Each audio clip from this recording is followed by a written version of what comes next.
I think discipline is the root of joy, Mm. right? Because when you're disciplined, you're not thinking about what you can't do, what couldn't go on or whatever, right? You're thinking about this is all I have to do. Everything else is a maybe.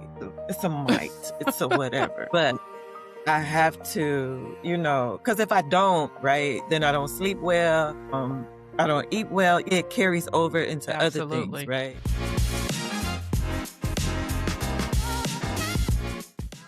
Greetings and welcome to the Elevated Flo Podcast. I'm your host, Coach Flo, aka the Black Rowing Queen.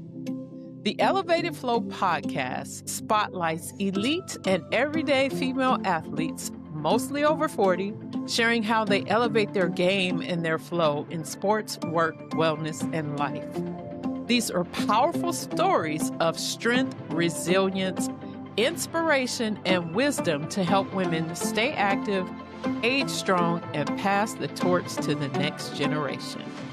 Today, I have a very special guest with me. Please help me welcome Ms. Juanita Douglas. Hello, hello, hello, hello. Thanks for having me. Thank you for agreeing to be on the podcast. Well, I'm going to give you a formal introduction.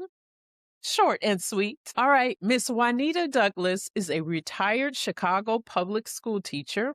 Thank you for your service. Originally from Gary, Indiana, where she fell in love with swimming as a lifelong sport. She is a member of GirlTrek, an African American women's walking movement, and is currently taking strength training classes to build muscle and improve bone density. At this stage of her life, her anchors are discipline and the pursuit of joy. Welcome, welcome, welcome. How are you? Pretty good. Thanks. I'm excellent. What about yourself? I'm doing well. So you spent your career as an educator in Chicago public schools. And I said, thank you for your service. I don't know if that was I don't know, but it sounds like it was a challenge. Tell us about that experience.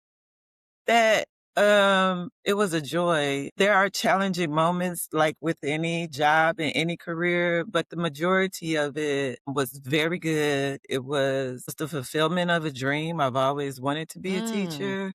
I didn't become a teacher till I was 36. Okay. So the second career, and I think that's why I really enjoyed it because I did other things that I was supposed to do, and I didn't really like it. So being a teacher gave me an opportunity to work with young people, people who want so much out of life, who need direction, who are smart, but maybe nobody told them they were smart. What's interesting is I worked at Lincoln Park High School, which is a neighborhood school with several magnet programs. So you get kids from all over, all races. At the time I worked there, it was even 33% Black, white, Latino, and Asian making up the rest. So for a lot of students, I taught 11th grade mostly and some 12th graders, but for most students, I was their first Black teacher or their only Black teacher. And so that's what made it feel good for me, is that something I took for granted growing up in the 70s in Gary, Indiana, was Black teachers. It's just, it just wasn't available for them at a high school like that. Wow, that says a whole lot. And what years were you there? I began in 2000 and I left in 2019. Wow. So in 2000, they hadn't had any Black teachers. No. Okay. So let me explain how it went. I want to say in the 70s with desegregation, right? When they desegregated, back then the school system was actually looking at numbers and quotas. And so they would place Black teachers there. So when I entered the school in 2000, there were 25 Black teachers. And I'm going to say out of the 25, maybe 16 of them had been there since the 70s, right? So they were aging out. They were moving towards retirement, but they were a wealth of knowledge. They were they were anybody's dream team to have to work with. And they believed in mentoring, whether you wanted to be mentored or not, you were going to be I love it. mentored. Yeah, and there was a standard. And so um, but as time went on, I was there enough for maybe 3 principals. So, there was a decision made not to hire any Blacks. So when I got there are 125 teachers in the school. 25 were Black. And then when I left, only 6 teachers were Black. And so when I left, that left because I left and somebody else left with me. So that left 4 Black teachers. And, that's how it's So ending. what do you mean that a decision was made not to hire any Black teachers? I mean, it was like a thing, it Well, was the known, it principal, was right. It was known because people were like, "We need Black teachers." It's like anything else in America. Where's the representation? What's representation. going on? And a lot of Black teachers in Chicago public schools are educated at Chicago State University. And so, of course, they get swallowed up. The tagline was, "Well, we just don't get a lot of Black teachers applying." Mm. So my answer was, well, I went to HBCU, I went to Hampton University and Fisk, and there are plenty of Black people who want a job. Mhm. Don't believe the Black teachers are only applying to schools that are struggling. I don't believe the Black teachers are only applying to schools on the South Side of Chicago or the West Side. So evidently there's a decision being made. Got it. Got it. So much to unpack. And Yeah, you're so right. but it's a reality. Say that again? It's a reality, Yeah. like we can say that there are things in the book, and especially, during the Obama years where we were quote unquote, it was a race-free society, like, it didn't matter anymore. Those were the struggle years. That's when, you were allowed to ease around that idea that it was. So what we know is that if there aren't legal safeguards in place, if there aren't advocates for such, it will fall through the cracks. Absolutely. And it surprisingly is actually getting worse. Yeah, And it's agree. it's disheartening. I talk about that all the time with representation matters. And it's so interesting that you would say 125 teachers and 25 are Black, and now there's 4. It's really a Yeah, disadvantage, not just to the Black students. especially to the students that are non-Black. Right. It was really, it's the Black students have a Black mama, Black auntie, Black friend, Black neighbor. They're not having a problem dealing with a Black person in authority. But for the white students, especially students of some type of upper middle class affluence, it's hard for them to see a Black person telling them this is unacceptable or this needs to be changed or, whatever. And I had a lot of parents come to me and say, well, we need to sit down and talk because she makes good grades everywhere but your class, And I'm like, okay, yeah, I'm so glad you said that. Let's sit down and talk. And when I sit down with them and I go through, here's what your child is doing, here's what the assignment was, here's what your child is doing. And the parent says, okay, this is what they're doing. This seems good to me. Then I open the drawer and pull out another student's work and another student's work and another student's work. I said, this is what they're doing. So when you have the data, when you have the evidence, when you have whatever, and it just got to the point where with a lot of my white parents, they were like, you're teaching all my kids. Like if my name wasn't on the list when their kid got to class, they would go to the office and like, no, she's had my 2 older kids. She needs this one too, Wow. So like long enough. But in the beginning and for a lot of people, it's hard. It's hard for them to see Black people as thinking, analytical, reflective beings. Yeah. But they can learn. Right. And they will learn. The ones who want to learn, the ones who want to see what's real, see it. The ones who don't. So that's why it's a privilege to work with teenagers, 15, 16, 17, because they're more open to Blacks and other minorities as well, and they can be guided. They can be guided a little more like they, they want to be cool because Black people are cool. Black people, Black people put a lot down, and they want that. But it's just we don't run the Right. systems, and believe it or not, the biggest budget in the city of Chicago is the public schools. Mm, It's the largest in the mm. city, and they're not gonna eagerly turn that budget over to doing the right thing. Right, right.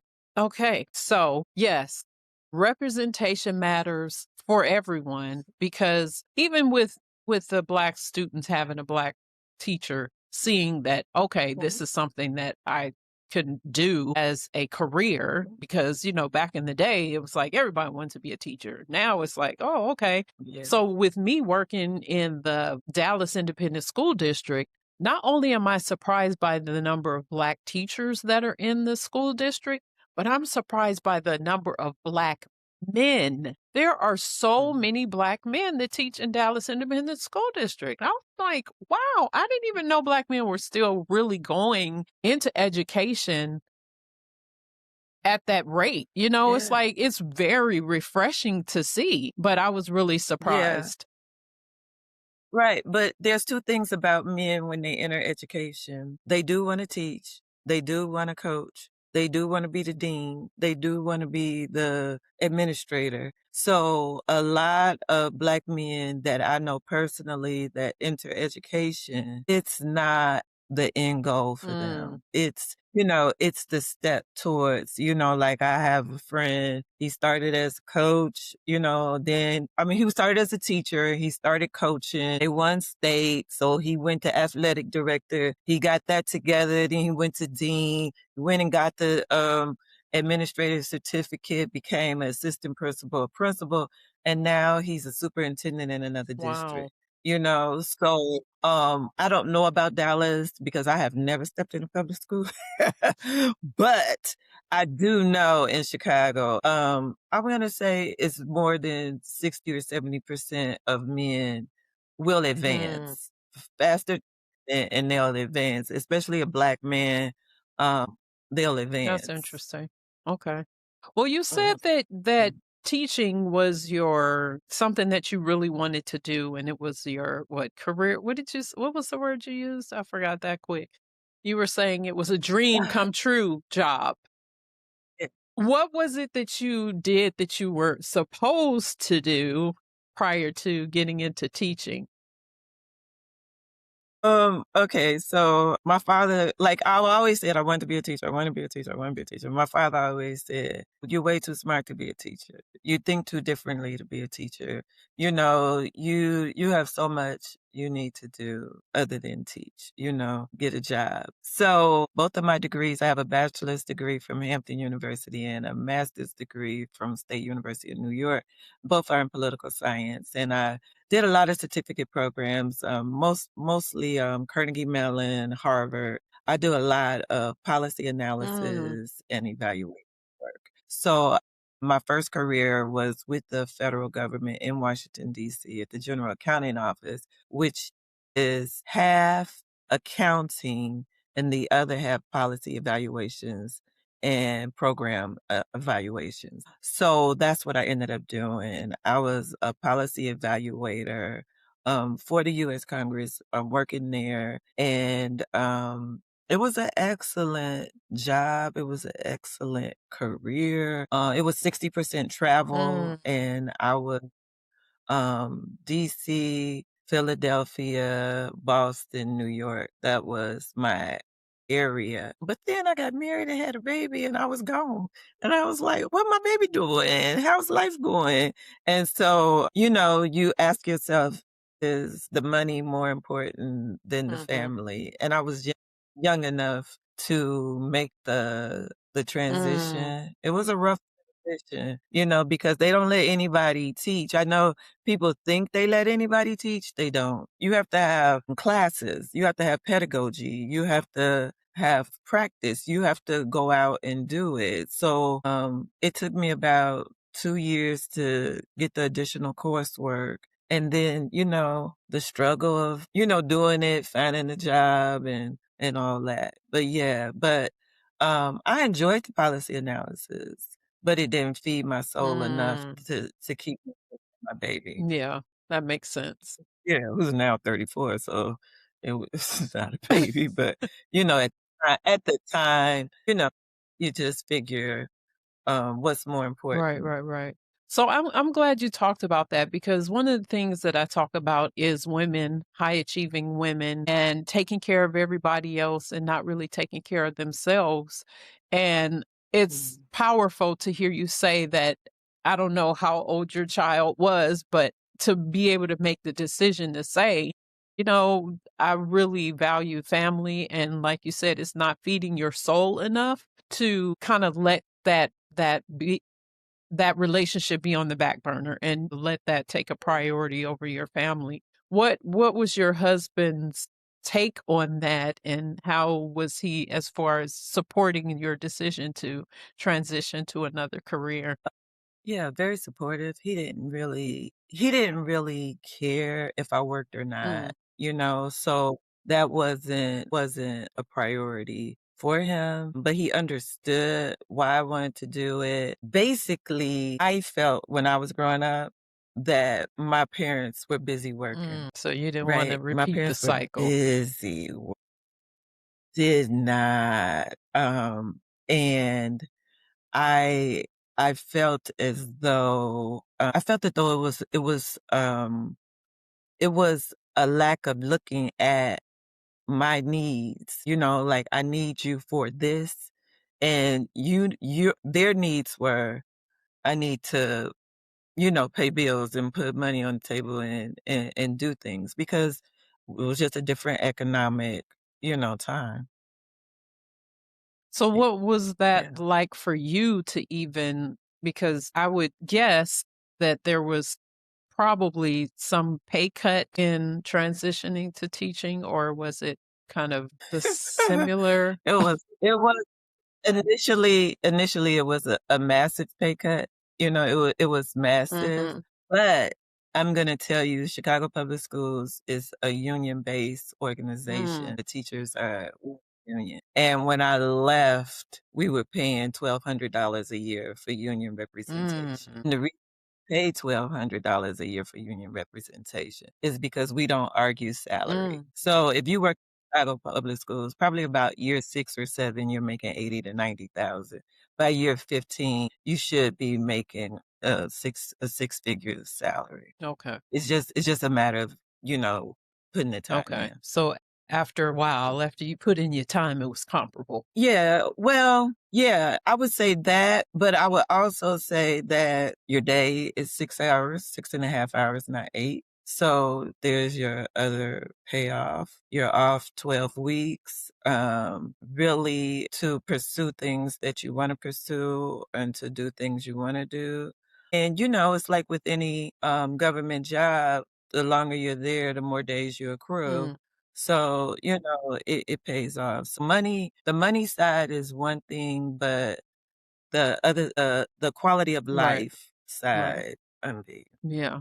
So Yeah. what would you say the difference is in how your wellness, mental health, and all of that, the difference between working in government versus in the public schools? Well, I would definitely say the the job aspect in government easier on your mental health. Working in public schools, you have compassion for the people you work with and for. I'm sorry, I'm that person. I'm gonna call Child Protective Services. If you tell me your mother hasn't been home in 3 days, you're tired of babysitting your brother and sister, I'm gonna call. So you pick up you have to be careful though, right? Like to pick up other people's Mhm. problems, but you do pick up. And then you pick up when they're not performing academically the way that they should or wouldn't.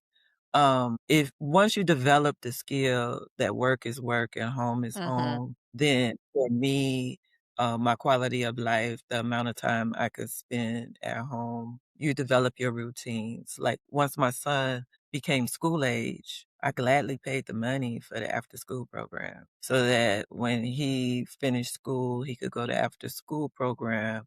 I can come home, take a Mm. shower, get out my work clothes, stop being the teacher, put something on the stove for Mm, dinner, relax a little bit, and then get him. And at the same time, at that time, his dad come home and we could sit down, so it wasn't that I was carrying work with me. I love that. Like, "Let's hurry up and get home. Let's eat. Let's do that."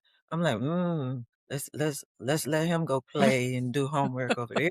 You know, you still gotta do homework and stuff at home, but you know what I'm I saying is love that that. it was a place in Right, between. right, right. So that's good. I'm glad that you were able to look at what you experienced as a child and say, okay, I want something different, but then also still prioritize yourself. So, like you said, yes, you're going to be there for your child, but you was like, okay, I'm going to pay for him to have that after school time so I can have some time to myself. Because so many times, Black women and probably women put themselves on the back burner to take care of their families. And then it's like once the child is old enough to leave or they empty nest syndrome and everything, then it's like, okay, now I got to get to know myself. Now I have to prioritize myself. And they don't have that balance of identifying as themselves, as this woman, as this person that also needs care aside from being a wife and being a mother. So that's beautiful that you're able to do that. So you are originally from Gary, Indiana. And so you said that your parents, they worked a lot. So is one of the things that you did to stay occupied was play sports? How did you get into swimming? I started swimming and, like just basically through the summer rec programs. You know how like summertime you sign up for camp and go swimming. So we used to always go swimming. And I had a swim instructor who later became my coach. His name is Wyatt Smith, and he was like everything to all of us, but to me, my sister, my friends, he had a little Ford Mustang. And we would pile in there because, in the 70s, they didn't care if you had Right. seatbelts. We would all pile in there and go different, different places. It was just so much fun. So I actually started to swim through the Learn to Swim summer program. And then, we started a little swim team. It was just so Mhm. organic, like all of us had different strengths, weaknesses, fears. Cause for a long time I wouldn't dive. Mm. Cause like, when you're learning to dive, you get that belly Girl, flop. And I was, yes. oh, I don't like Yes. it. So I would just do like this leap jump out thing. I would jump out and leap. Until a little girl, I think I must have been like 11, and this girl was like 5 or 6. And she started diving. Like, they were teaching her how to dive, and I was like, "Oh, if she could dive, I can dive." And that's really how how it elevated to that. So I started Interesting. swimming as a little kid, and then we did all the park district meets, and then we eventually started doing AAU meets. And when I got to high school, my high school did not have a girls swim Mm. team. We swam along with the boys. It was about 6 of us that swam, along with the boys. But then unfortunately, my coach, he left. He went to dental school, became a dentist, and I ended up with another coach who I'm gonna say was a little bit of Chester child molester, He, said a lot of inappropriate things, So that's when I quit swimming Mm. competitively, but I never quit swimming. I always worked as a lifeguard, I always worked as a water instructor, safety instructor, all the way through Mm. college even, even when I was away in college, I always made that money. That lifeguard money, that swim instructor money is big money. Yeah, so I always So did I'm that. sure Yeah. being a But swimmer, you I love it. heard Like, I don't know what Black my life people were would scared be of without water. swimming. You know what? Uh-huh. Yeah, but my sister quit swimming because of hair. So it's the Black girls with the hair and Black people afraid of water. Those 2 things were big. Cause like my sister and I'm gonna say we were even, in the competitive swimming until she decided, "Ooh." I can't be walking around looking like this. So evidently I didn't care how I looked You probably because wore I kept swimming. braids. Did you wear braids a lot? My mother would cornroll our hair for us, Okay. so it was like that cornrow thing. This is 1970s. I graduated high school in 1982, so it's all the way to the 70s, early 80s. Wasn't nobody going to a braid shop. Wasn't nobody getting their hair done. You was sitting down on the floor in between somebody's legs and getting your hair braided. So it was between those two big French braids going back, Yep. or my mother would cornroll our hair, or a friend would do our hair, or you got that pre-con gel and a brush, and you Right. did your ponytail. So your Yeah. sisters stopped and you kept going. Were Yeah, you but I do know that yeah, but she did gymnastics. She's a gymnast. So she did keep stay mhm. active? Okay. So what you also Yeah, but said that fear of water thing, that black people fear of water thing is real. Cause like half my family, my extended family, their mothers wouldn't even let them take swimming lessons. mm, Like, "Oh, no, that's too dangerous. It's too much." And we live on Lake Michigan. Gary is on Lake Michigan. We live on the beach. So I never understood that. And I'm very thankful that both my parents swim and, it was no big thing for us to swim. that's But yeah. awesome. I I've talked about this several times where I actually did not know that people didn't learn to swim growing up until I was in college. Like when people were adults and they said they didn't know how to swim, I'm like, really? Like I thought everybody learned how to swim growing up because we did. We went to sports club and we swam and played all different kinds of sports, and we're introduced to all different sports and the rules and all of that. But yeah, I was in college and people said they didn't know how to swim. I was like, really? I thought that was just like something that you did. So I get it. No, and I go to Lancaster Recreation Center, which is really, really close to my home. And there are a lot of African American women there, or retired African American women. They do water aerobics and they walk. To this day, they don't swim and they're like, we never learned. And I'm like, but aren't you curious to learn? Like even now. So like, I'm going to say that there are maybe 4 Black people that go to that pool regularly. The rest of them are just working out in the water. Mm. Well, at least they'll get in the water because so many people just like fear Yeah, I mean, the water. It's exercise is like, the exercise. but I mean, it's a survival technique too, if anything, if Yeah. nothing else, I should say. Well, that's good. I know that. So that's going to take me back to how we met. How we met because was also a guest on the podcast. Her sister's been on the podcast. She's a very huge supporter. I love that woman. I just love her. Yeah. So we Yeah. met at the what is it, Mother's Day Monday event. And you Mhm. ladies are part of the what is it called? Women of Grace?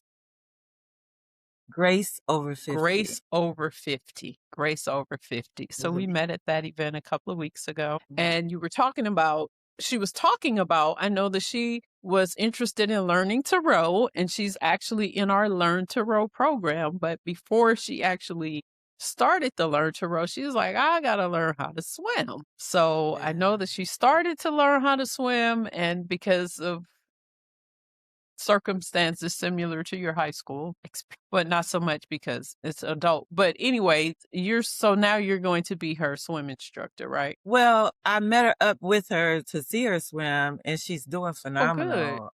And it's amazing. She has no fear. She's doing it. It's just a matter of scheduling. I have no problem, working with her as she goes Yeah. through learning to swim. But she's doing really, really, really I'm glad good. to hear that. I'm glad to hear that. Mhm. Now, the other connection, once we started talking, you had just come from the airport from was it a class reunion at Hampton? And Yeah. I asked you Yeah. what what was it, 1868? Because Yes. Fisk is 1866. And you're like, Hampton. I was like, oh, that was my first choice, but I didn't get in. But one of the main reasons why I chose Hampton is because it's by the water. I Yeah. saw the pictures of Hampton and I was like, I want to go there. Like, I don't remember anything else about the academics or sports or anything else. I saw it was by the water. I was like, I want to go there. I'm going to find out I could do there. But anyway, and then so we start talking about that, and then come to find out you also went to Fisk. So Yeah. what was that experience like? You were telling me a little bit about why you left and Yeah. So Fisk was my first choice. My grandfather went to Fisk. He was a Jubilee singer. And I don't sing. I can't carry a tune in a bucket, a bag, or nothing. But I've always been in love with the spirituals and the Jubilee singers. And I'm a fanatic for the history of HBCUs and what they do for our community. And I honestly, wholeheartedly believe that if we don't keep our institutions open,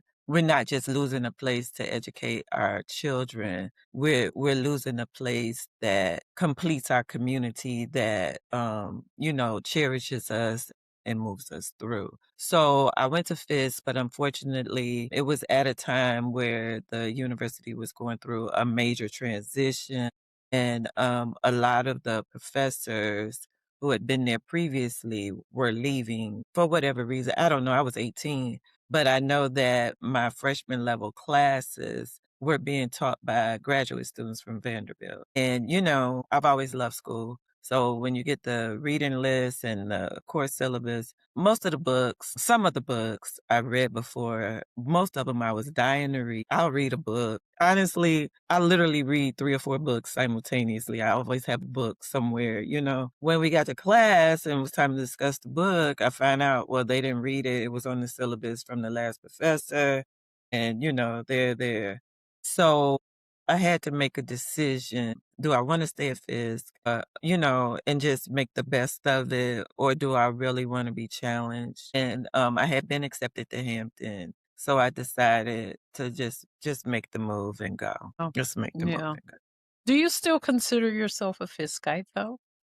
I used to for a very, very, very long time, and I had 2 girlfriends from Fisk that I stayed in contact with for a very long time, but I've never been back. But if people say stuff, I'm like, "Oh, yeah, I stayed in Crossway Hall, room 231." I know where I stayed. I stayed in room 231, Crossway Hall. Is that the long wing or the short wing? The short wing on Because I that was in no, the long wing something. down that Okay, okay. the expressway. And then right over the expressway was the church I used to go to and the bank on the other side. So yeah, I loved it. I loved it. I loved it. It wasn't anything wrong with the experience other than I needed the academic push. I was used to rigorous academics and I just wasn't getting it. Yeah. I wasn't And you getting telling me it. that was the first time I had ever heard that about Vanderbilt students teaching at Fisk I just hadn't heard about that. And I'm like, wow, that's so interesting. But anyway, learn something new about it all the time. But I asked that Yeah. because I have several friends that went to Fisk that didn't finish at Fisk, but they still like Fiskite. They go to the Yeah. reunions, they go to the homecomings and everything. I'm like, Yeah. okay. And maybe it's those that didn't finish somewhere else. It might be just Yeah, those. because I had a full experience at Right, Hampton. right. So once I got to Hampton, I think I was very fortunate when I got to Hampton because I did have my credits from Fisk and I did understand a lot of things about how college works. So it was a really good experience. And like you said, Hampton is surrounded 3/4 by water and the other fourth is a cemetery. Mm. And it's in the edge of the town. So really it's so different than Nashville. I mean, when I was in Nashville, I was everywhere. I was everywhere doing everything. And Hampton doesn't have everything. It's like Oh, town, boom, town, school, boom. It wasn't like, oh, you want to go see this? You want to go? But like, no, Nashville is Nashville, okay. and it's not Nashville. Okay. Okay. I mean, I love my experience at Fisk, but yeah, that was the reason why I wanted to go to Hampton because of the water. Yeah, and honestly, my sister attended Howard, Mm, and so many weekends she would just come just to lay on the mm, lakefront with me because I had that was right at the lakefront, and just to get away from mm. DC, like just to get away that urban world. It was really conducive environment for That's relaxation. awesome. That's Yeah. awesome. So you swam and you were doing You said you were a lifeguard as well. Was that at Hampton? You were doing that as well? Yeah, yeah, yeah, so I did lifeguarding for lap swim, so, like, faculty and staff lap swim. Mm, I did instructing. Hampton has a lab school, so I did the PE swimming instructing for, the lab school children. okay. Also, main pool in the because this a lot of this was in the Student Union building, but the main pool in, Highland Hall, was a site where we rented out it was rented out for weekend swim meets and weekend, like, water ballet, I forget synchronized Okay. swimming. So, was lifeguard there, and if any club, organization was having a pool party, I would lifeguard Oh, there. Yeah. nice. So she was like, okay, I found my little side hustle while I'm in college. Yeah, yeah. I mean, I tell people that all the time that if you can swim and learn to be a lifeguard, like a lot of students, I'm like, forget the regular summer job, that lifeguard job is gonna carry you because everybody can't do Right, it. right, right. I thought about doing it, but I just never did. Yeah. Yeah, I've heard that. So aside from swimming, I read in your bio that you were also a part of GirlTrek. How long Mhm. have you been a part of that organization and what drew you to it? I started with GirlTrek, I wanna say 2022 here in Dallas. What's interesting is that I was volunteering at, a museum here and, the Juanita Craft Museum, and the woman that was serving as the director was looking to get more people involved in the community of coming into the museum, and so, I don't know how she heard of Girl Trek, but she was like, "Hey, we're gonna do a Girl Trek group. Are you down for it?" I was like, yeah, no problem. So we partnered with Fair Park. So we had a woman that was on staff at Fair Park and a woman that was on staff at the Juanita Craft Museum, and we started a walking group at Fair Park, and we met at Fair Park once a month and did Girl Trek. So that connected me with Girl Trek Dallas and then Girl Trek Mm, National. That group kind of dissolved and morphed, but I was still doing stuff with Girl Trek Dallas, and somehow, some way, I don't know. I met Tina. Came to she's been doing Girl Trek since 2016. So she came to a walk and, we connected, and, I convinced her to be the crew leader for the cruise, so she's the crew leader now. So I go to the crew with her. Yeah, but it's African American women. The idea is that, if you walk 30 minutes a day, you add 10 years to your life, mm, right? If you consistently walk 30 minutes a day, you add to your life. And we also do, classes with, Black history, uplifting women, a lot of just encouragement and just sisterhood. So our Saturday walks are called Sisterhood Saturdays. And sometimes crews meet up with each other. Sometimes we meet up with somebody else that's sponsoring the event. Like a couple of weeks ago, Tina and I did Black Men's Wellness at Martin Luther King Center. So we just show up, walk, and maintain that lifestyle. okay. So you also said, so aside from walking and doing it 30 minutes a day, adding 10 years to your life, you also incorporate strength training in your fitness regimen. How long have you been strength training? I just started that in January. My sister, she got really, really, really sick of me complaining about my rec centers. Like sometimes they'll just close late, whatever. And she's been trying to talk me into going to LA Fitness. And I'm like, oh. So all of a sudden one day, she just gave me a membership. She was like, go. And so I like it because I could go swimming, anytime it's open, but there's a senior fit class. It meets 4 days a week. I do two. I don't do four because I definitely need the cardio. So I'm not giving up the cardio with the swimming, but the strength training has definitely transformed the swimming. It's easier. it's longer. It just does a lot. So the strength training, because, like I haven't lifted weights since high school, so there's no need to. So it's been an experience. So you actually have seen a difference in your performance in swimming from Mm. strength training. Yeah. I Yeah. love it. One body. It's just one body, and it does what you ask it to do when you train it to do what you ask it to do, you know? Yes, I love it. Yeah. The reason why I said that is because I talk I mean, I'm a huge advocate for strength training and that in long increasing your longevity and improving your longevity and increasing your life. And I talk about how strength training helps with all areas, all sports. And there Yeah. are every athlete, whether it's swimming, track and field, basketball, football, ice skating.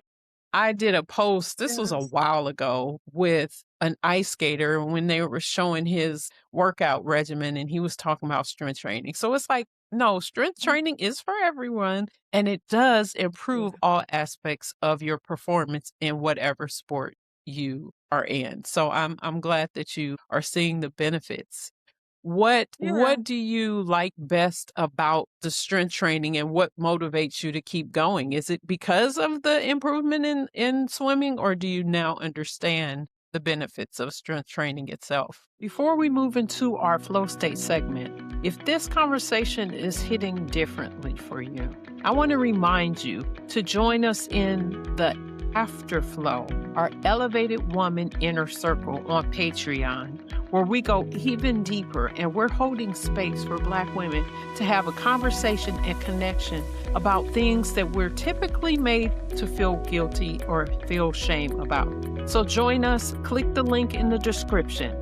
Now let's get back to the episode. I think I always understood. I just felt like, girl, you doing stuff. You don't need to be adding, so I wasn't adding it. But once I had the opportunity to add it, I did it. So I think I'm like a lot of people, right? I don't ever, ever, ever want to cheat myself. I don't want to treat myself as though I'm second class or I'm bottom basement. So if I make a commitment to myself, I do my best to honor it. So I was like, you know what?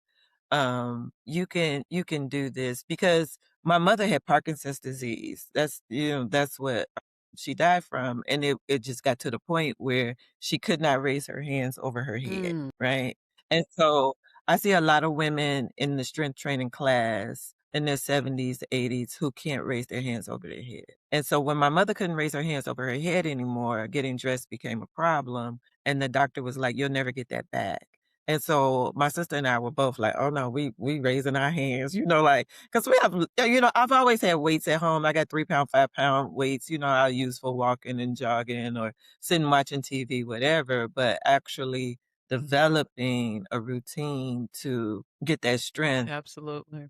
I just wasn't doing it because, I just I didn't value it, but now that I'm in the class and I see what people have lost because they didn't maintain or develop it, it gives me that extra push to keep going. The instructor's I cool, love the that. music is cool, but it burns, it's like a burn, it's a full burn. It's challenging.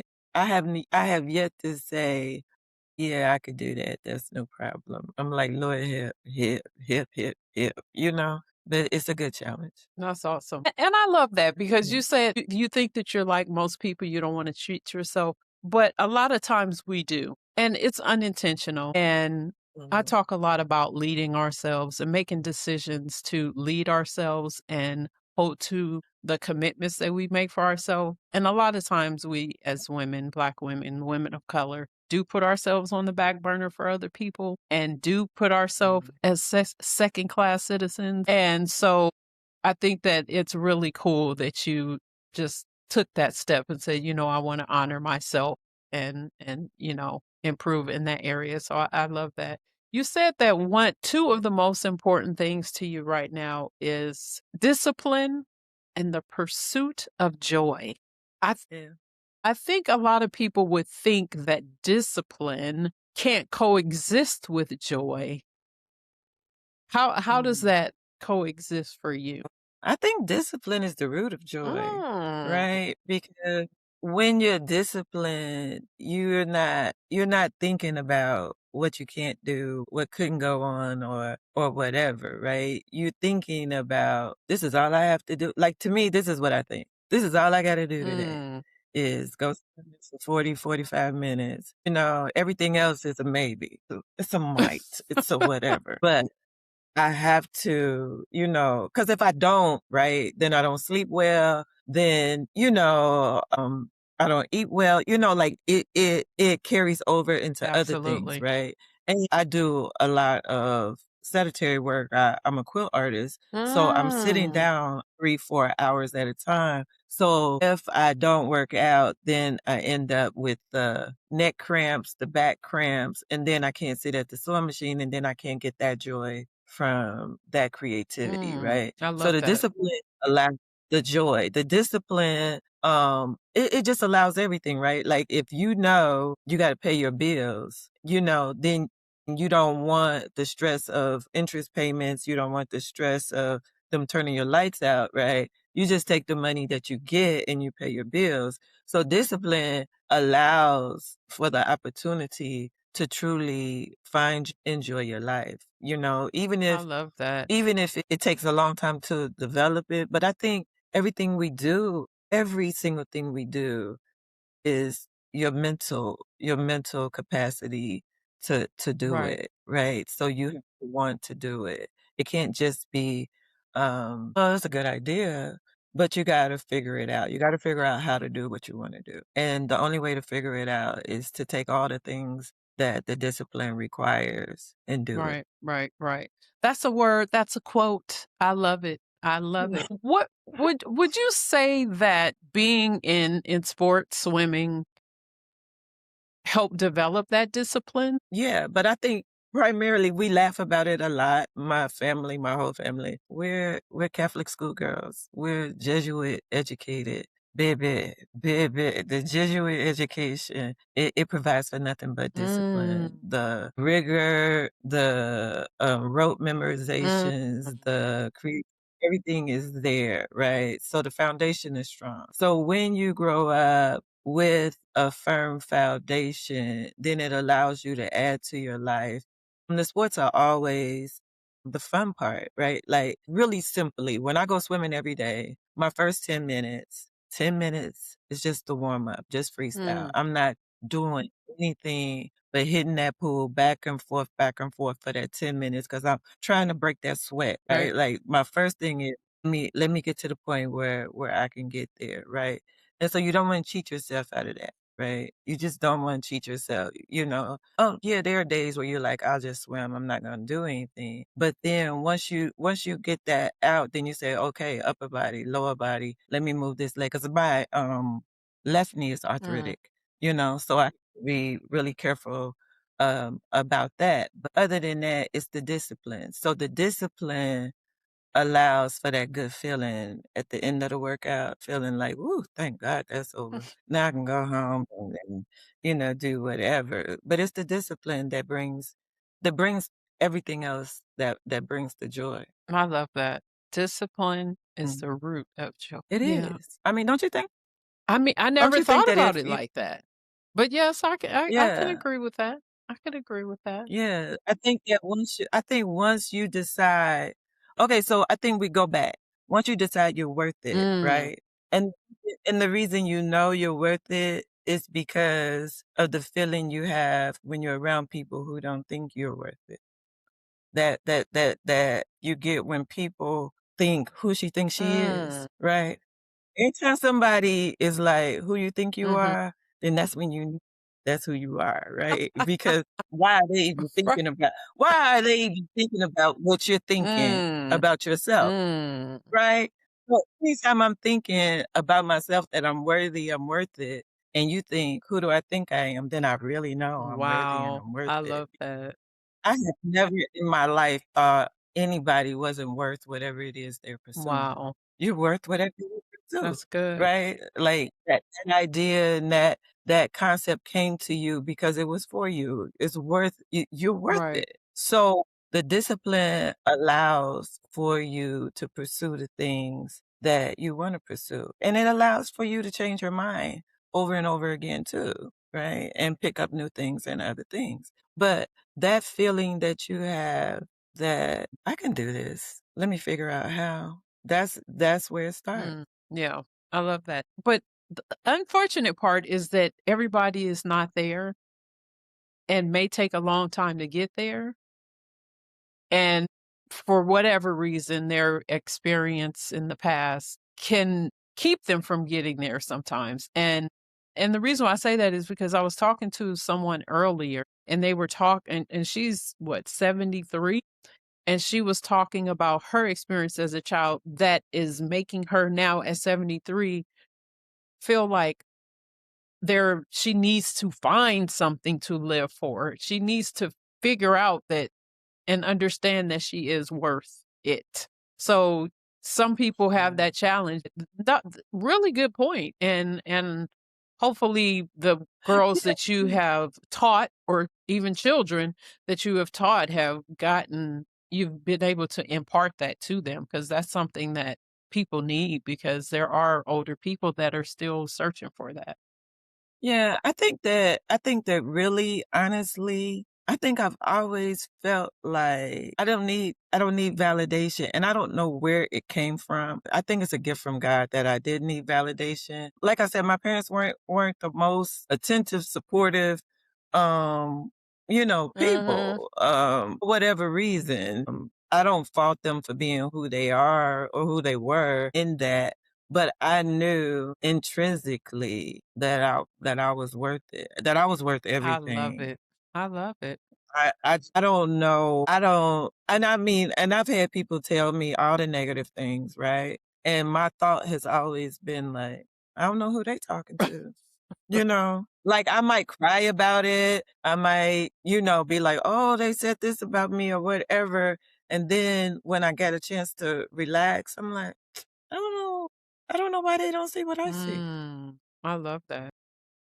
I love that. So I think if you give people is see yourself as enough, see yourself as worthy, see yourself bigger, right? Because it's not your parents' responsibility, it's not your siblings' responsibility, it's not your husband, it's not your nobody's responsibility to lift you up. That's a gift if people lift you up, but your responsibility is to steward your own life, to discipline your own life, Amen. to love your Yeah. whatever, all my flaws, I could tell you everything from the top of my head to the bottom of my feet, what's wrong with my body, what's wrong with my thought patterns, what's wrong with so many things. But there's so much more right. Right. There's way more right than what's wrong.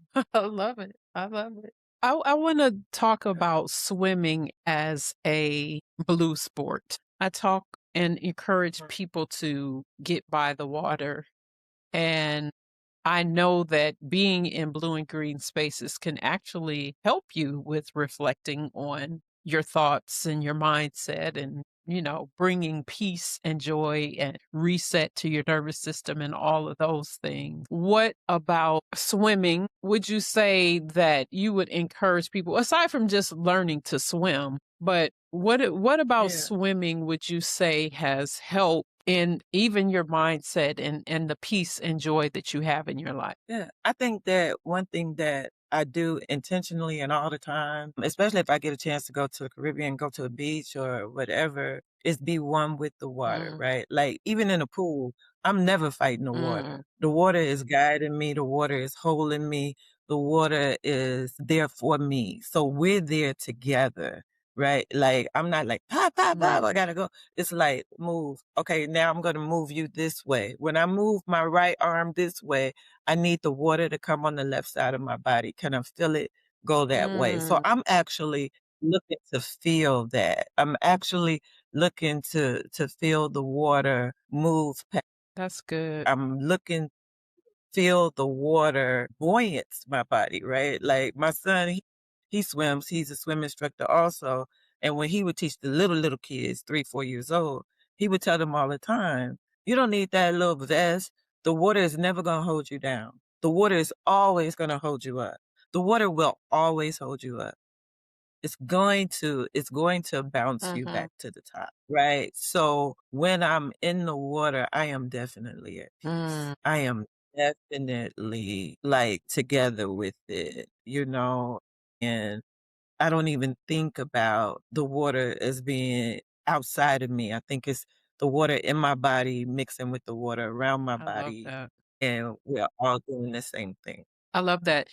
Yeah. And with being a rowing coach, it's like the harder you try, and it goes with that saying, like, whatever you resist persists. And it's like the harder you try, the more difficult it is. It's like when you're flowing with it, yes, Exactly. a challenging sport and you're working hard, but if you relax into it, that's when you actually feel the flow, hear the water, feel the boat move under you. But when you're fighting and trying to push hard and all, it's like, no, like you said, don't fight the water. Be at one with it. Yeah. And we try to Yeah. encourage people to look at the boat as the extension of you. So it's the same thing Yeah. in flowing through the water. It can be very peaceful, but it's like when you're It fighting is. it, then it's not, you know? Yeah. Yeah. Yeah. Yeah.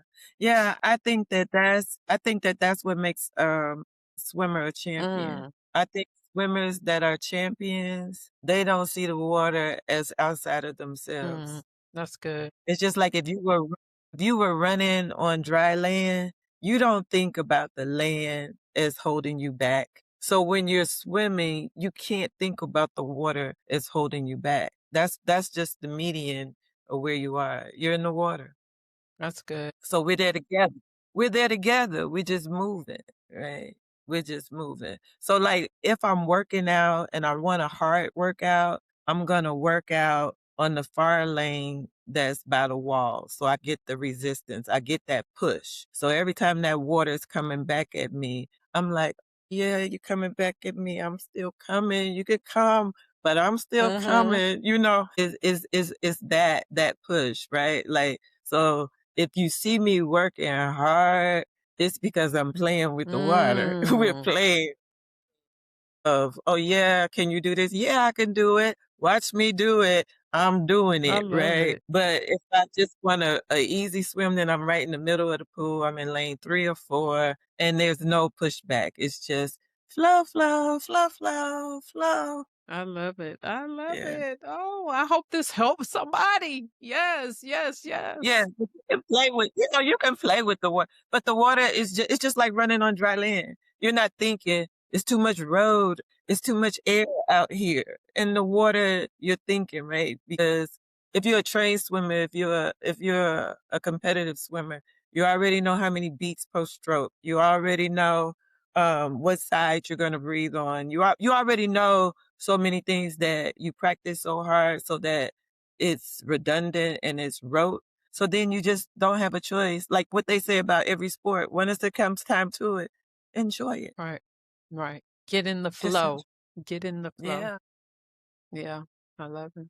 What would you say has is a difference in your relationship with your body and movement as you have been in midlife? What's the difference that you have seen? Oh, I think now more than ever, I have to listen to my body first, right? So like right now, you won't catch me doing anything more than 45 Mm, minutes because I have other things to do in the day. And if I do it more than 45 minutes, and that's 45 minutes at one mm-hmm. time, then I'm doomed, right? Because that's just not how this works. I gotta refuel, I gotta re-energize, I do that. I have to pay attention to what doesn't work Mm, the way it used to, right? Like the knee is definitely gone. It's just gone. There's nothing else to do about it. The big toe has arthritis. I did get a pin put in that toe, so that's moving that way. Everything else, like the elbow or whatever, when it says, "Hey girl, stop," I'm like, "For real, girl?" They like, "Yeah, girl, for real. That's enough," right? And so right. I have to I have to go along. I have to go along with that. And then some days, if I'm just exhausted, right? I give myself permission to be exhausted. So I might do the swim, but I might do 15-minute walk. Mm, I might do a 30-minute walk or a 40-minute walk, and I might not swim. mhm. So I don't beat myself up That's good. because I know the things that I have to do. Mhm, But at the same time, I know I have to do things I don't want to do mhm. necessarily. Not that I don't want to do it, but that I feel like if I don't do it, then it'll get stiff. Then it'll be hard. Like the next day will be Right, harder. right, right. The next day will be hard. Like before, I used to work out 5 days a week, but coming back on that Monday, it was hell. So I was like, you know what? You got to do six. Mm. You need that extra day to not lose at this age. Like I'm like, you know how I used to could go out all night and then go to work. You know, like now, if I go anywhere after 8 p.m., honey, you ain't gonna catch me the next day because it don't work like that anymore. You know, like things are what they are. And that's Right. good though, right? Like the changes means that you're not dead. The change Absolutely. means that adjusting, the change means that you're aware. But yeah, I would say that the body does age. And it does, and it's okay for it to age. The key is to keep the mobility and to keep the Absolutely. movement where it's at. For you, it is good. So like I see people, they do big workouts, and I'm like, thumbs up Right. to you. Yeah. No, and I mean it from the bottom Yeah, of my yeah. heart, right? I'm 61. I'm doing a really good workout, you know, and I know my workout is good. I was at LA Fitness downtown in Haskell. It was a triathlete coach. You know, I'm coaching one of his patrons, and I was doing my workout in the other lane. And he kept watching me, and I knew he was watching. I thought he was going to ask me out. He didn't. He was watching me, and when I finished and I get out, he said, "Hey, who coaches you?" And I said, "Nobody." I was like, "I'm just doing my workout." He's like, "You have a really, really disciplined workout. You have a really good strong workout. You're working the upper lower." I was like, "Yeah, and I'm doing Kegels too. You can't tell, but I'm doing Kegels while I'm doing that too, you know." He was like, "TMI, right?" But you don't want your pelvic floor to Right. fall, right? Like that's a thing at a certain age, right? And you want to be able to use the bathroom without running and you want to hold on to what you got, right? So you work out. So yeah, I think that I accept aging. I accept it. And when something else gotta give, it's gotta give. Like my when my knee started going bad, my orthopedic doctor said, strengthen your thighs. And he gave me a list of exercises to strengthen the thigh. So now my thighs are stronger than they were Right. before because I can't rely on the knee. Mhm. So I have to rely on the thigh. So that's just, when things change, you Right, right, change. right. I love that. I love that. I really love several things that you just said that I wanted to just point out. First of all, you said when you first get in the water, you warm up. The first 10 minutes is warming up. With rowing, I think more now than before, but I've been rowing for what, 10 and a half years now. And I would be on a team where people just you literally get out of bed because we start rowing at like 6 o'clock in the morning. I never rowed with the team that was at 4, but when you're in college and stuff, it may be that early. But literally, people would get out of bed and just start working out, start rowing, and I'm like, Mm, no, you need to warm up. You need to warm up. mm, Warming up, stretching, dynamic stretching before you start, static stretching after, recovery, all of those things. So you talked about all of that. You talked about first 10 minutes warming up before you do a hard workout, mm, before you do a workout, then you do your workout. And then you talked about recovery, like only knowing what your limits are and then taking that into account based on what your limits are as far as time is concerned, ability, all of that, and deciding what you want to yeah. do based on your own body. So being aware of that and Mm, embracing where you are with it. And then you talked mhm, about recovery. So you're talking about, oh, you need to relax, you need to hydrate, you need to eat, all of those things. All of those things are important. And then you talked about also mobility and maintaining yeah. your independence through Mhm, being mobile. All of those things are so important in midlife. And I really want women to focus on that and embrace where they are for themselves, but also know that you can always add something that may be missing to help improve your life, improve your activities and your wellness. So I love how aware you are with all of that. And I hope that people really resonate with Yeah. that. And I mean, I'll do the occasional yoga class. Mhm. I'll do the occasional. Even the Kegels, that's something else I've been talking Right, about. You talk about like, oh, if you don't use it. well, unfortunately, because I'm around a lot of senior citizens at this point in my life, I know people whose pelvic floor has fallen, Mm, so it happens. So, I try to prevent because I know my gene pool, my DNAs, we got a lot of stuff up in there. It came with me, right? So I know that there are things that I'm just gonna experience because it's already mhm, there.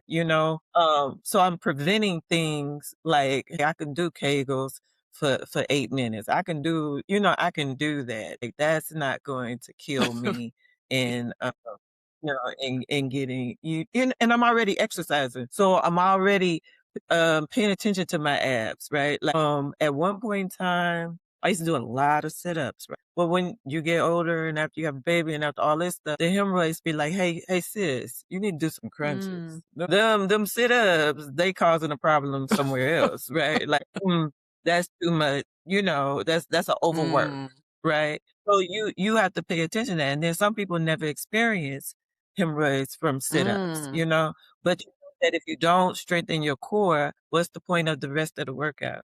Right. The workout doesn't move without the core being fully engaged and going. So you just pay attention to the things and you adjust. And you can always adjust because as long as you can move. Yeah. As long as you can move, you can. And I like to say the longer you move, the more you move, the longer you'll be able Yeah. to move.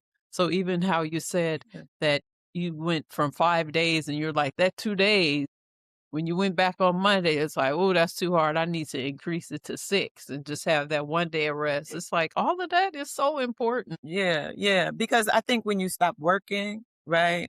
When you stop working, you stop doing a lot of miscellaneous movement that you're not even aware of. So when you go back to the movement, you realize, oh, this is a lot. Because if I was working 5 days, 5 days was enough when I Right, was right, working. right. Now I'm not working. 5 days is not enough, right? I gotta add that Yeah. in, And you something know. else that you said that I wanted to point out, you were talking about you're a quilter. And Uh-huh. sorry, I was like, what is that noise? Girl, this start pouring down raining. Yeah, it's Sunday here too. Yeah. About sitting down quilting. I was reading some research that talked about even for because I use this quote where it's been several years where they talk about smoking it sitting is the new smoking, like the same thing that would Yeah. happen to your body when you were smoking can happen to people that are sedentary. And the research was Right. saying that even for people that work out often, if they don't get up and move throughout the day, it's still a detriment to their health. So even with Yeah. quilting, even with me, I have to remind myself working from home when I have these long breaks in between coaching where I'm not going out on the water in the evening, get up because I could sit here for hours and be like, oh, okay. Same thing with the water. It's like, no, I got to make myself get up, go get some water, get up, you know. So that's something that I want to point out that even though you may be working out and training on a regular basis, you still cannot Right. afford to just sit down for hours at a desk or at Yeah. home, whatever. I took a lifestyle balance class once, and the lady said, when you're watching TV, every time the commercial come on, get up, move. Every single time the commercials get on, if you're watching a movie, set your phone for 30, 35 Mhm. minutes, pause the movie, get up and move, right? Because we're not aware that we're not Right. moving, and we're not aware that we should be moving. So, like for me personally, I kinda just turn to myself when I feel my neck or my shoulder, tightening up. I'm very fortunate. I have such a huge yard. I can just like, okay, let me put this on pause, go outside. I go outside year round. Rain doesn't bother me. Storms do, but regular rain, I go out. Dallas is the kind of place you can get in your car. and just drive and you'll see a park, That you know, part. and you can just get out and walk at the park. And, 'cause sometimes I can be home a lot. So I have to make myself, especially in the evening, leave out because this place is designed for me. So everything I like is here. So I have to go out and, do other things. But yeah, be very aware of that additional need to move and that need to just take that break, and just like, hey, I'm gonna do some walking, I'm gonna do some stretching, Mhm. whatever. Well, we're going to wind down. And before we end, I want to ask you, I know that you like swimming and walking and all just being active. When would you say that you are in your flow state? Your flow state, it's elevated and you're just where mind, body, everything is aligned. And it seems like time doesn't exist and you're just elevated. Yeah, that happens for me a lot, Mm, a lot. Like sometimes I might go swimming and I might get lost and I'm just communing with God. Like I don't even know how many minutes because I don't count laps, I count mm. minutes. For me, minutes are more important than the laps. And so sometimes I'll look up, I'll be like, whoa, where did that go? The same with my art. Like sometimes I can see myself doing something and then I have to think about, well, what color? I think that's one of my gifts with quilting. It's the thing that people say a lot is, how do you match those colors? They don't even go together and yet you pull them together. I say, because I see them differently. Like I can be in a store and I can see a dress or a pair of shoes and I'm like, that's the color red I need for this. And I might just buy a piece of clothing just to cut it up to put in a Oh, quilt. So, wow. Okay. yeah, sometimes I can see the colors so clearly.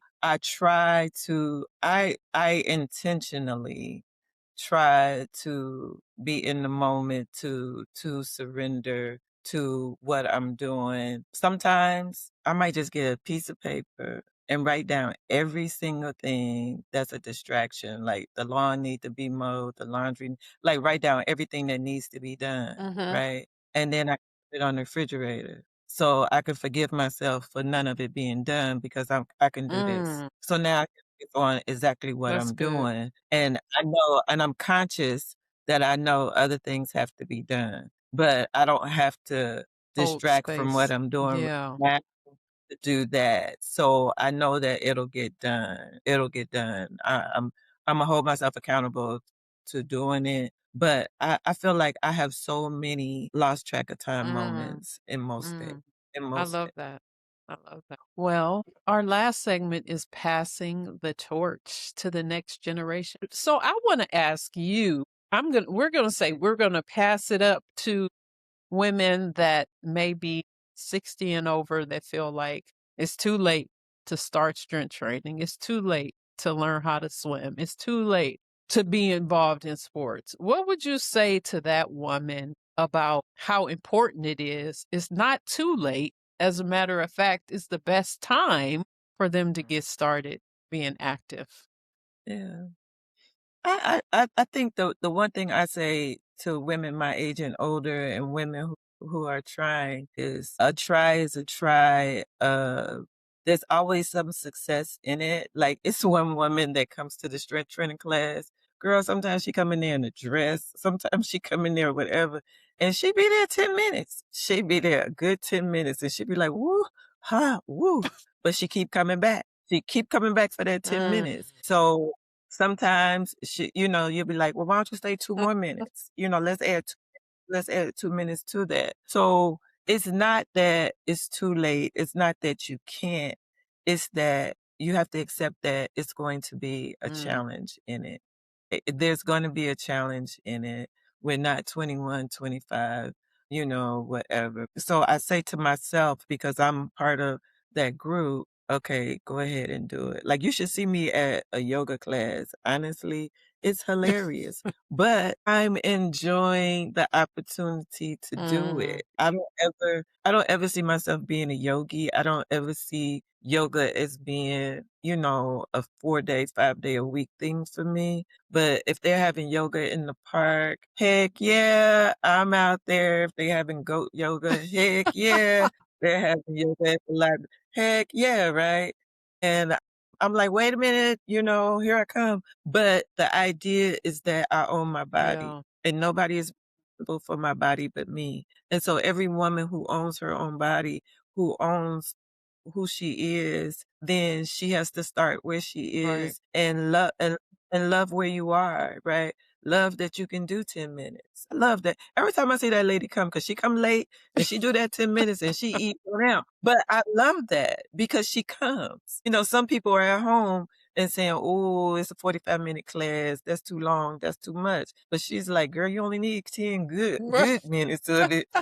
You know, and she's nice, she's friendly, she's cordial. Her name is out there, her is out there. And it is like it is what it is. So with every little thing, applaud yourself for doing that Yeah, much. yeah, You know, if you're sedentary, if you're living a sedentary life and you get out your front door and you walk to the corner and you come back, applaud right, that. right, Next week, cross the street, like walk to the corner 8 days, 9 days. Then the week after that, cross the street to the other right. corner. Because eventually you're going to do 5 miles, you're going to do 3 miles. Absolutely. It's just starting.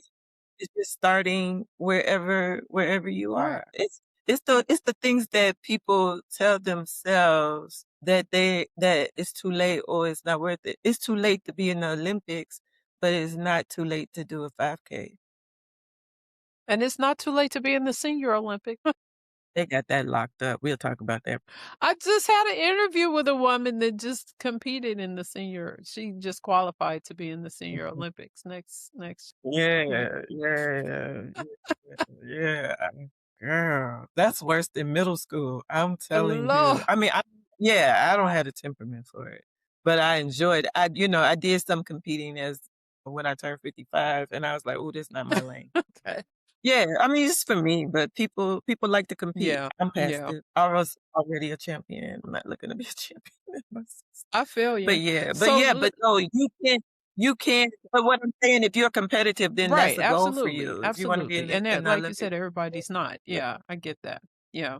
So now passing the Yeah. torch to the girls younger than you, what would you say to a teenager or college age young woman that about getting in the pool, getting on the track, getting on the field, not being worried about what people think about you being an athlete and really thinking about what her future can look like as a result of getting involved in sports? Yeah, I think to young women, I definitely would offer the advice that the habit is the habit, right? So your habits guide everything else. Like you don't want to cheat yourself out of a healthy adulthood or that you can't do things that you could do when you were younger because you stopped moving that arm, that leg, that Right, torso. So develop that habit and do it because the stigma that people put on you as a female athlete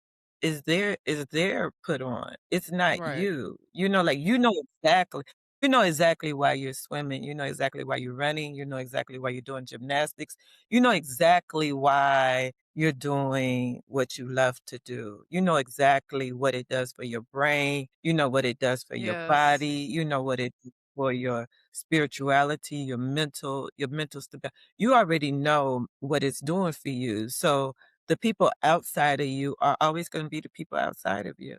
And they could be, your parents, your sisters, your brothers. They may never understand why you get up and do the things you right, do, why you get and decide, that, or even, like why you change your diet to this or what.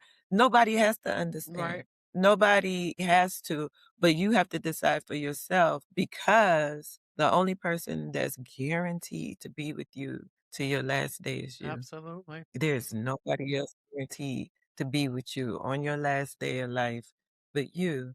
So young ladies, yeah, I mean, it's a good life. Yes, yes, yes.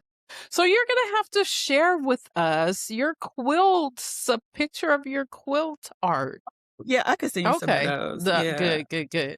I can definitely do that. Yeah, it's something I've always wanted to do, and now I have the time to I do love it. it. And it wakes me up. Like, I could go to bed and something will say, "Get up and undo that whole row and do this." So it wakes me up. Okay. Okay. Now, do you do it? Do you have a social media? Where could people find you if they want some quilts, or is it just Oh, yeah.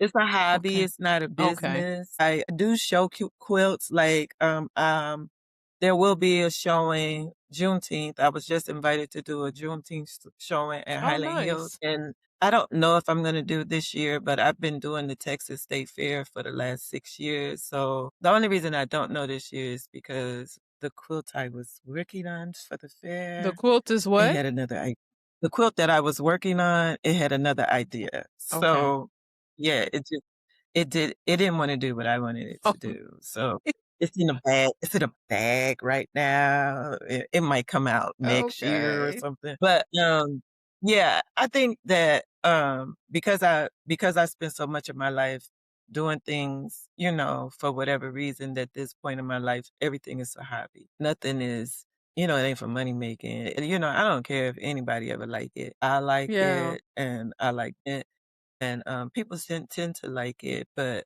yeah, it's good. But I do have some Okay. pictures, so I will definitely send Thank you. that to Thank you. you. We'll Yeah. share that on the podcast.